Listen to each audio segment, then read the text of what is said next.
No nii, Raekossu 21. sünnipäev, lähme uurime inimeste käest, miks nad on siin ja mida Raekoss neile tähendab.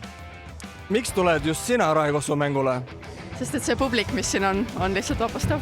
Mega äge on siin tantsida. Meeleolu on väga hea.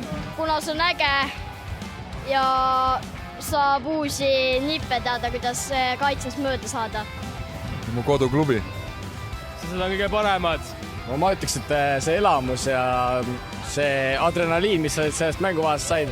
Ma ütleks ilmselt sama, et see melu, mis siin toimub ja et see rahvas on päris äge ja kõik on väga Rae poolt. Kuna Raekoss on parim.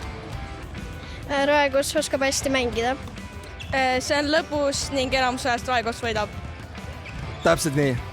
No nii, Marko, 21 aastat tagasi versus nüüd Raekoss, mis on muutunud?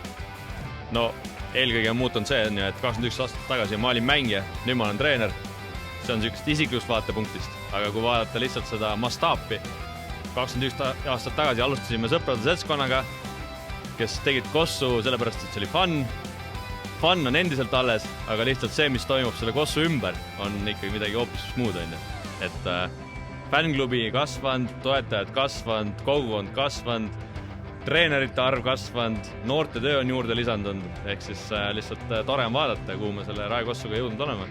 Muutunud on palju, aga ma ütleks, et see tuhk, millega 21 aastat tagasi tehti, ma julgen arvata, et see on sama. Siis kindlasti on sama see pusa, mis mul seljas on, oli 21 aastat tagasi, nüüd on uus logo. Ja teiseks, ma arvan, et just 21 aastat tagasi oli meie fänniarmee ka päris korralik. Et ma arvan, võib-olla trummide mõttes ei jäänud isegi alla praegusele. Kris, 21 aastat tagasi olid sa Raekossu fänn, 21 aastat nüüd oled sa Raekossu fänn. Räägi, mis on muutunud 21 aastaga Raekossu elus? No mina oskan ainult fänninduse poole pealt rääkida, et see kogukond on palju suurem, palju ägedam. Meie alustasime, ma arvan, 6 tüdrukuga. 21 aastat tagasi ja siin ma olen. Nii et mängijad on väga tublid. Nii et paneme veel 21 aastat edasi. Raekoss sai 20 aastaseks. Mis on sinu sõnad Raekossule?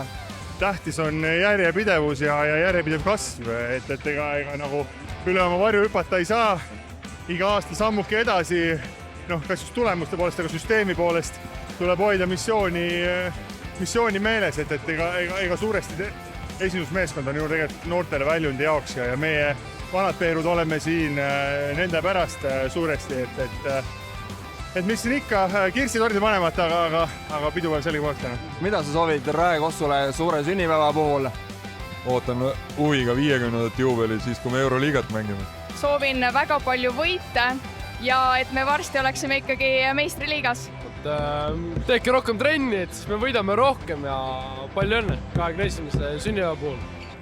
Et nad saaksid palju võite ja tuleksid head mängud. Palju võite. Palju võite. Ja palju edu edaspidiseks. No kindlasti areng peab jätkuma. Ma kindlasti loodan, et rohkem kui poole rohkem lapsi tuleks trenni, et tüdrukute korvpall areneks.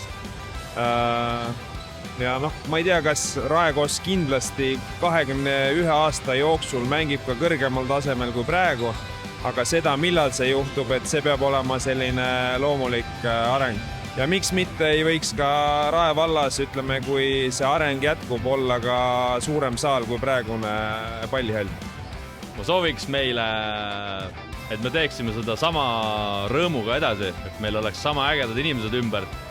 Ja et 21 aasta pärast istun ma endiselt seal treeneri pingil. Ma usun, et ma istun 20 aasta pärast endiselt treeneri pingil. Ja meil on need samad ägedad inimesed ümberringi. Ja lisandunud on veel palju rohkem ägedaid inimesi. Ma tänan ja ütleme ühest kohast 3, 2, 1. Palju õnne!